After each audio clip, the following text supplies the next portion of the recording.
What's up, guys? My name is Brock. You're watching The Modest Man, and today we're talking about fashion watches.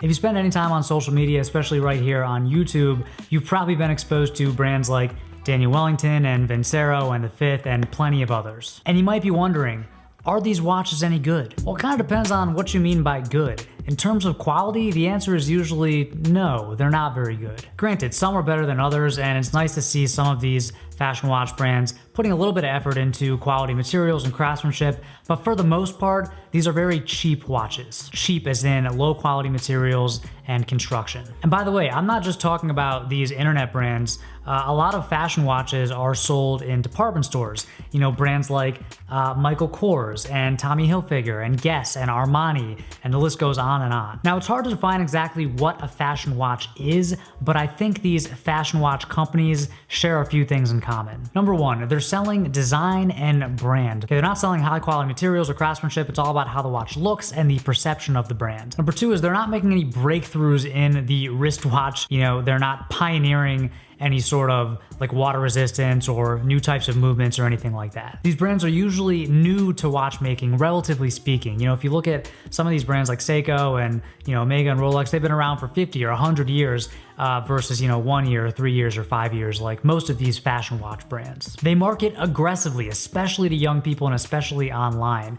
And honestly, I gotta give these brands credit for getting younger people into watches because, let's be honest, you know, Rolex, Seiko, Hamilton, Omega, they've done a very bad job at getting younger people, the millennial generation, into watches. I want to give credit where credit's due. These brands are doing a good job at raising awareness for watches. Another thing these brands have in common is they tend to position themselves as luxury brands, but they also tend to use lower quality materials. So they're trying to get the cost of goods as low as they can, and then they have a hefty markup. But they're still kind of affordable compared to actual luxury watches. And the last thing that these fashion watch brands have in common is that watch guys or watch enthusiasts hate them. So what's going on here? How are these brands selling hundreds of millions of dollars worth of watches even though so many people hate them so passionately? Well, I'm gonna give you my theory about that in a minute, but first I wanna talk about the number one most important factor that you should consider when you're buying a watch. Here it is. Do you like it? That's all that matters. You know, if you like the watch, if you like the way it looks, that's it. Watches are kind of like wine that way. It doesn't matter how much it costs. It doesn't matter what the critics or reviewers say. It doesn't matter what your friends think. All that matters is that you like it. And with watches, that usually comes down to looks. I mean, if you love the way this Daniel Wellington watch looks, then it's a great watch for you. Now, some guys, myself included, develop a passion for watches that goes beyond just the way they look. There are two reasons in particular that I think cause people to really fall in love with watches. Number one is the engineering and the craftsmanship that goes into them. I'm sorry, for this part of the video, I can't wear this Daniel Wellington. Let's see here. Let's go with the Hamilton Khaki Mechanical. This is one of my favorite watches. Highly recommended. Swiss-made mechanical watch. Under $300. I did a full review, which I will link to up here and down below. That feels better. You know, for me, in this digital age where almost everything is electronic and has a battery and it's connected to Wi-Fi, there is something kind of magical about having a tiny mechanical analog device on your person at all times. You know, it's not gonna die, it's not gonna run out of batteries as long as I keep it wound up. I don't know, I just love wearing it, and it brings me personally more joy than, you know, this kind of watch ever will. Even though most people will never notice the difference. And the second factor is the history of the company that made the watch, the heritage of that brand. Now, this Daniel Wellington is a quartz watch. It's a battery-powered watch. And the reason that Daniel Wellington chose quartz is, maybe they wanted the watch to be really thin, but really it's because quartz movements are super cheap. But Daniel Wellington wouldn't be able to use a quartz movement if Seiko hadn't invented it. So no matter how these two watches look, one of these brands is much more important, and to me that matters. I'm not saying it has to matter to you. So why all the hate? Why do people get so fired up about these brands? After all, we're just talking about watches. Here's the thing, I don't think it's the watch itself. I think it's the way that they're marketed to us. How many times have you heard the term affordable luxury? And if you think about it, it doesn't even really make sense because luxury is by definition not affordable. If these brands just leveled with us, if they just said, hey, we're using quartz movements and genuine leather to keep costs down because we want to make an affordable watch that's accessible to all guys, that'd be fine. They'd be telling the truth.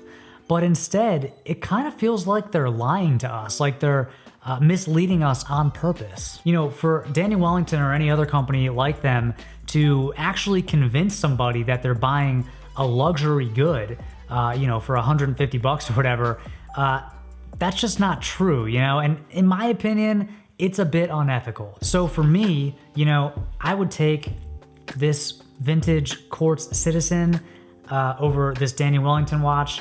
I would take this $15 Casio F84W. I would absolutely take this Hamilton or any Seiko over a Daniel Wellington or a Movement or a Vincero or the Fifth or any other of these fashion watches, because for me, they check so many more boxes than this one does. And it's not like these are cheap. I mean, compared to Seiko's and some of these other established brands, these aren't the cheapest watches in the world. So, even if you're just trying to save money, you can still do a lot better than Daniel Wellington. So my opinion, should you buy a fashion watch?